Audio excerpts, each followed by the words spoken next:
The all-electric resistance heating home is a financial nightmare, while utility costs can only continue to go up.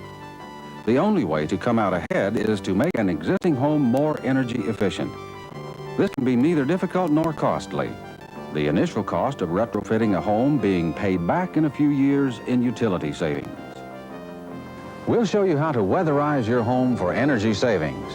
We'll take a priority list approach, starting with measures that are the least expensive and having the shortest payback time. You may be surprised to find out that some of the most effective things you can do savings-wise are the simplest and least expensive.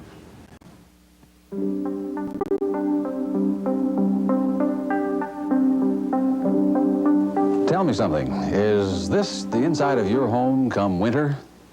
A few of you still haven't done anything to conserve energy. You still haven't weatherized your home. Honey, can I see the sports section? Thank you. But I can't pay this utility bill. Nobody's got that much money. Hello? Hello?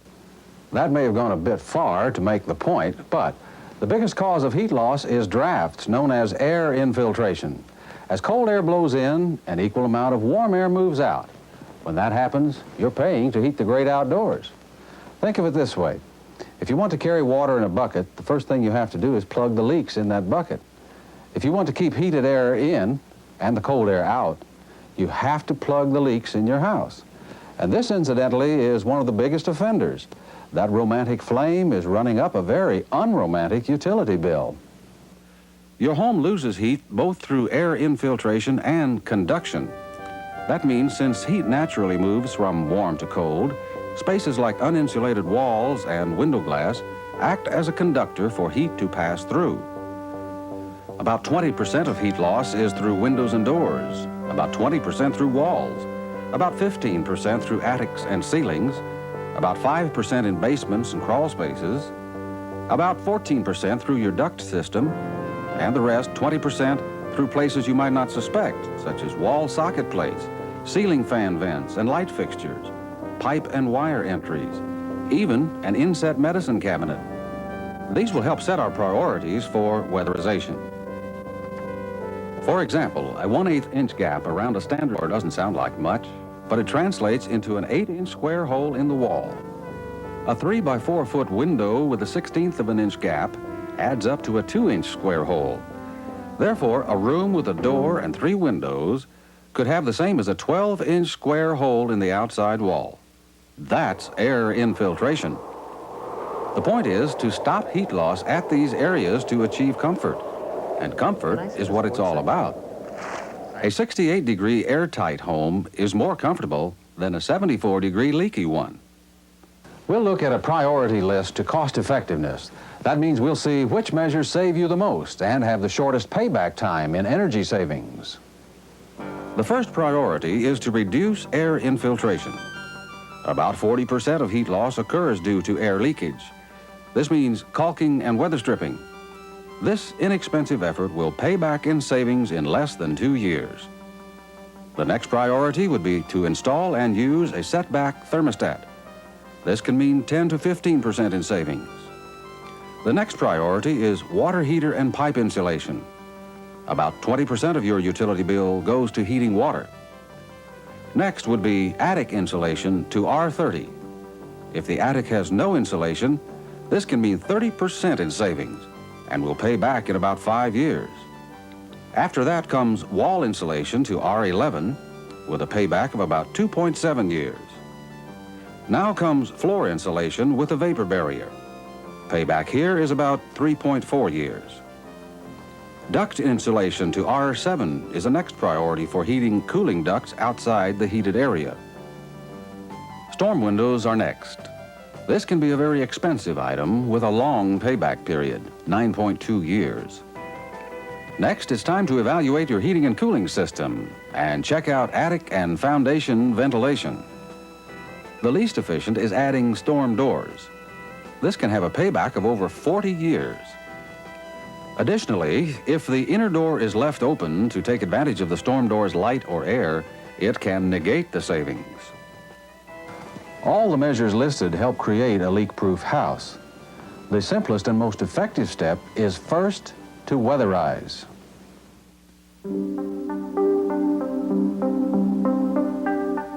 The cheapest and most effective means of winter utility savings is to weatherize your home. Why? Because 40% of heat loss is due to air leakage, warm air out and cold air in through walls, windows, roofs, and doors. Other energy-saving measures will help little if you don't have a leak-proof, draft-free home. In most cases, weatherizing means caulking, weather stripping. An airtight home means less heat used, which means less fuel and more savings. Heat moves from warm to cool. Winter winds create a vacuum effect around your home, and as warm air leaks out, it's replaced by cold outside air. When outside air replaces the inside air completely, it's called an air change. The log cabin of our ancestors may have been the ultimate in air changes per hour.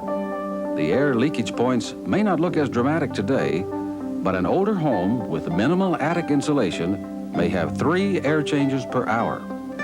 A new home averages 1.5 per hour. So look at how much you're heating the outside air.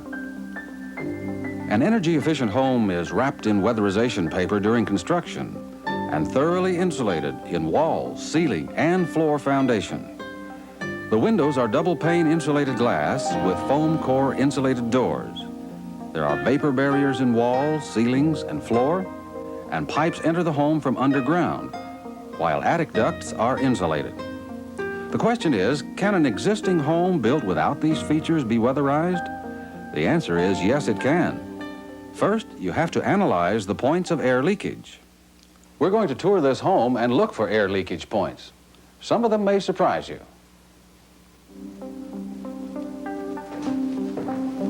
The worst offender is the sill plate, the joint under the baseboards where walls meet floor or foundation. About 25% of air leakage occurs here.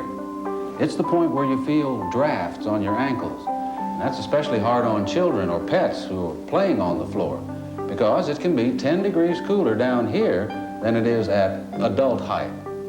The best way to caulk is to remove the baseboard and caulk directly into the joint. You always have to watch for those unexpected places of air leakage.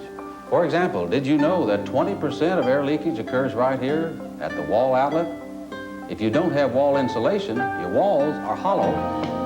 The spaces between the studs are, in effect, air shafts to the attic. And every wall outlet sucks air up those shafts. The answer is to take off the socket plate, install a foam or rubber gasket, and replace the cover. And these are available at your hardware store. Any place the wall surface breaks is a problem. Look inside this closet. Bad leakage here. Windows and doors are the next worst offenders, especially older wooden sash-type windows like these. You can feel drafts coming in this center joint. Weather stripping goes in here in the center joint and in the tracks of the sashes, and also here where the bottom of the window meets the sill. Another problem area, the center section where the counterweights go. It's hollow, so it needs to be caulked around all its edges. And another area, too, needs some attention, where the bottom of the window frame meets the wall, all the way around the edges and across the top. We're in the kitchen. It's next to the laundry room. Tell me, where are the air leakage points in here? Here's one, where the kitchen exhaust fan goes up into the attic. There should be a cover up there when it's cold weather. And here, under the sink, where the pipes enter the wall. Let's check out the laundry room. You don't have to be a detective to spot the points of air leakage in here. Look at the gap around this light switch and around the breaker box. And up there is a hole in the ceiling. And every point where pipes enter the wall for the water heater, for the washer and dryer, should be sealed, either with duct tape or with caulk. These newer slide-open metal windows are still a potential problem. Foam adhesive weather stripping around the edges would certainly help. And this door. Doors account for 5% of air leakage. Foam adhesive on the doorstop or tack-on strips along the frame will stop this. The fireplace is another big problem. Over 5% of air leakage here. When it's going, 85% of the heat goes right up the chimney. When it's not going, you need a damper to seal around the edges. Remember to close it. Even better is a glass fire screen, which preserves the romance as well as the heat. Here there's just a piece of plywood over the open hole. The joint where fireplace masonry meets the wall is another problem. This should be caulked and sealed. Watch for forgotten doors leading to unheated spaces. The door to the attic, for example. It needs foam weather stripping or a gasket around the edges. So does the door to the basement or the garage. And the sliding glass door is just a big window. We need to treat it like one. We've identified the air leakages. How do we fix them? By caulking and weather stripping. Just follow this simple rule. If it moves, such as a window joint, weather strip it. If it doesn't, such as the window frame, then caulk it. Caulking and weather stripping can save 10% on your heating bill. Here are the points in the average house which need caulking. 1, where window or door frames meet the house siding. 2, between or below window sills and siding. 3, at corners formed by the siding. 4, between porches and the main body of the house. 5, between air conditioners and window frames. 6, around wires and pipes entering the walls. 7, the sill plate where foundation meets the wood framing or siding. 8, where chimney or masonry meets the walls or anywhere dissimilar materials come together. And 9, around panels where the counterweights go for wood sash windows. This is hollow and drafty. Sites for weather stripping include 1, exterior doors and doors leading to unheated spaces. 2, inside tracks of window frames. 3, joints where window halves come together or sliding door halves. Remember, if the joint moves, it needs weather stripping. If it doesn't move, caulk it. Caulk itself comes in many forms. What you use depends on your skill and preference. The least expensive is oil-based, but it only lasts 1 or 2 years, while latex can last 5 to 10 years, and silicone, the most expensive, lasts 20 years. Rope caulk is also available for those who don't wish to use a caulking gun. We're going to look at the caulking process on an older home badly in need of weatherization. In this home, the windows are loose and need reglazing as well. In older homes where moisture has damaged windows, the old paint and old dried-out putty must first be removed. This can be a tedious process, but it has to be done to get an airtight fit with the new material. Old putty is removed from the window glass as well as the window frames. When the surface is clean and smooth, new caulk or putty is applied to hold the glass and make the individual panes airtight. Here, the new putty is rolled and applied by hand. A knife is used to smooth out the putty and clean off the glass. Both the upper and lower sashes are reglazed. Once the window glass itself is made airtight, new caulk is applied all around the window frame where any surfaces come together. Once this is smoothed out, the frame is ready for new paint. In the case of less damaged windows, caulk can be applied on the inside where joints meet the wall. Less damaged windows may only need weather stripping. There are many choices of materials available for this at your hardware store, including self-adhesive foam, tack-on strips, vinyl strips for inside tracks, and rolled vinyl for windows that remain closed. The door has as many points of potential air leakage as the window. The header and door stop should be weather stripped and frame joints caulked. Again, there are many choices on the market in materials, from self-adhesive vinyl strips to tack-on metal strips to rubber gaskets and threshold treatments. On this older door, it was more efficient to add an exterior molding with rubber weather stripping already attached all around the frame. There are metal strips available which do the same thing. These can go either actually in the door track or outside the door stop. A main source of door air leakage can be the threshold, the gap between the door bottom and the floor. Here, a special metal threshold is cut to fit the door bottom and screwed in. There are also rubberized door sweeps which can be attached to the door bottom as a less drastic measure. But the job isn't finished until the entire door frame is caulked, including the threshold treatment. Only when all the potential cracks are filled is the door airtight. If the house has a wooden porch, the joint between the wall and porch should be caulked as well. In building a new home or doing a major retrofit of an existing one, you may want to purchase a new door entirely. Your hardware store has available insulated foam core doors already set in a weatherized frame with magnetized rubber stripping at the door closure and rubber gaskets in the joint. These are also available with double-paned insulated glass windows already caulked against leakage. The foam inside the door keeps cold from passing through by conduction. The sill plate can be caulked from the outside or inside. When working inside, it's best to remove the baseboard so you can get right at the joint. The gaps around recessed light fixtures and ceiling fan vents can be sealed from the attic with duct tape. But be sure to keep insulation at least 3 inches away from hot light fixtures. These simple measures are neither expensive nor particularly glamorous, but they go a long way on savings by sealing the home against the draft.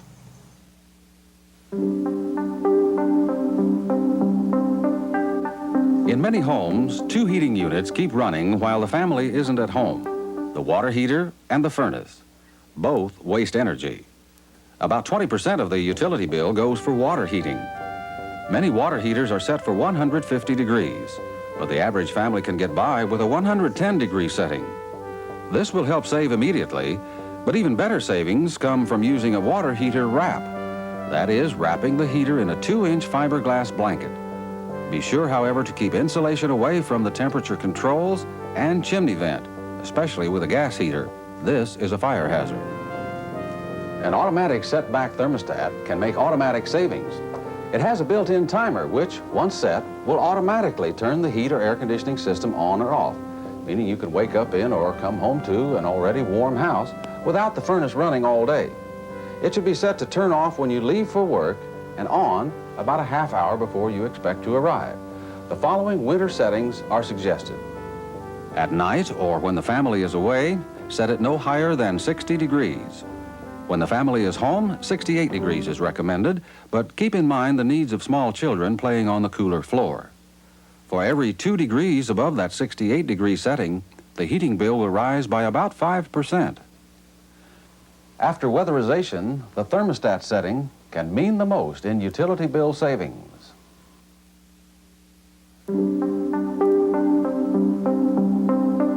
After caulking and weather stripping, insulation is the most efficient measure for energy savings. Insulation alone can cut the heating and cooling costs of the average house by about 30% a year. The payback in savings will run from 2.7 to 5 years, depending on the amount needed. Back when fuel was cheap, you could get by with minimal attic insulation, but that's no longer the case. About 20% of heat is lost by conduction through walls, and another 20% through ceilings and crawl spaces. Today, insulation is needed wherever a wall comes in contact with unheated air.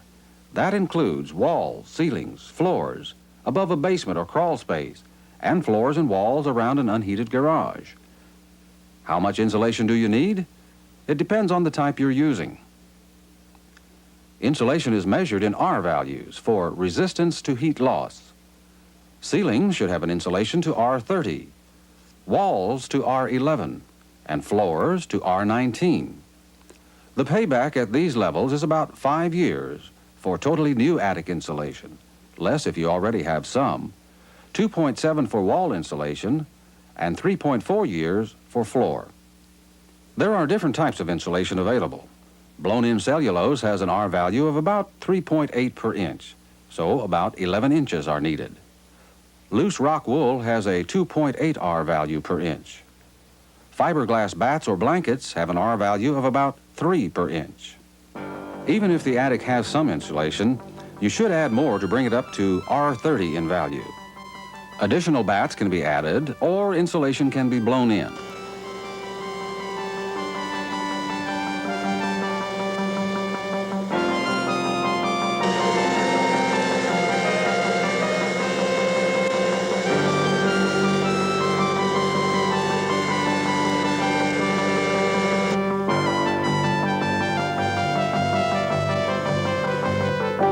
A depth of 10 to 12 inches is probably needed to bring it up to the recommended R value, depending on the material you use. Most wall studs are 4 inches deep. but 6-inch studs allow for the best insulation depth. Insulation batts are cut to fit and stapled to the studs with the vapor barrier out against the wall. If the garage joins the house, don't overlook insulating the wall adjoining the living space. And for top efficiency, the basement walls can be insulated with foam masonry panels on 1 by 2-inch furring. The walls in many older homes are entirely uninsulated, and this is a major source of heat loss by both conduction and suction through wall sockets and the like. As you can see from this cutaway, the spaces between the studs are like hollow shafts, sucking air up into the attic or out holes in the siding. The only way to add insulation is to have it blown in, thus filling up the empty shafts with loose cellulose or rock wool. This is best done by a professional. A hole is cut between each stud on the outside wall to about 2 inches in diameter. The loose insulation is blown in through a vacuum hose.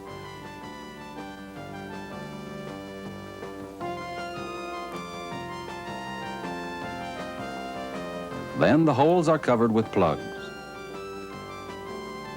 Adding floor insulation is a little simpler. Batts are simply stuffed between the floor supports and held in place by tiger teeth or wire.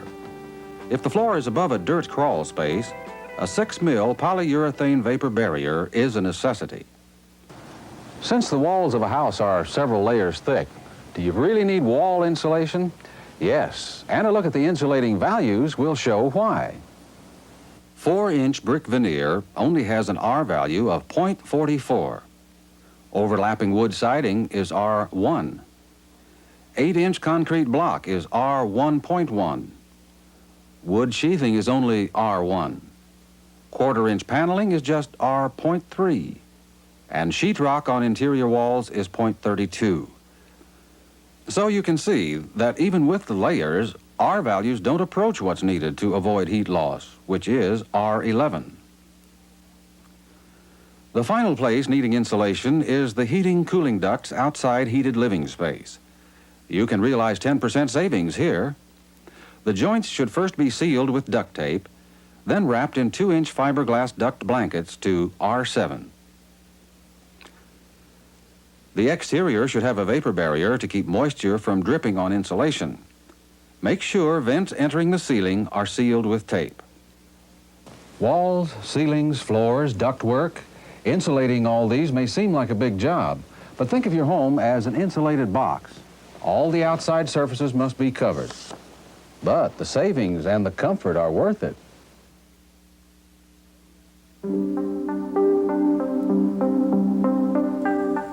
Your home is weatherized for air leakage. The insulation is up to recommended levels, but there's still a problem area, the windows themselves. Remember that R11 was recommended for walls, and windows are part of the wall. But single pane glass has only an R value of 1. Double pane insulated glass has an R value of 2, which helps. Now it's time for window treatments called movable insulation. And if you have an older home with single thickness glass, storm windows. This is more expensive.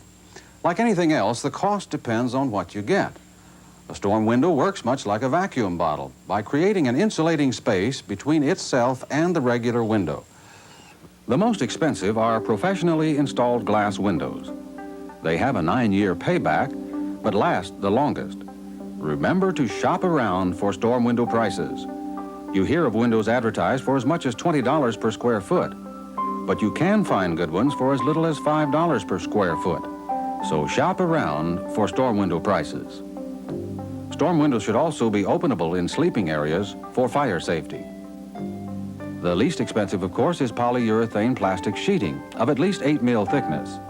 This isn't as clear or as strong as the others and should be treated with an ultraviolet inhibitor to keep it from turning cloudy.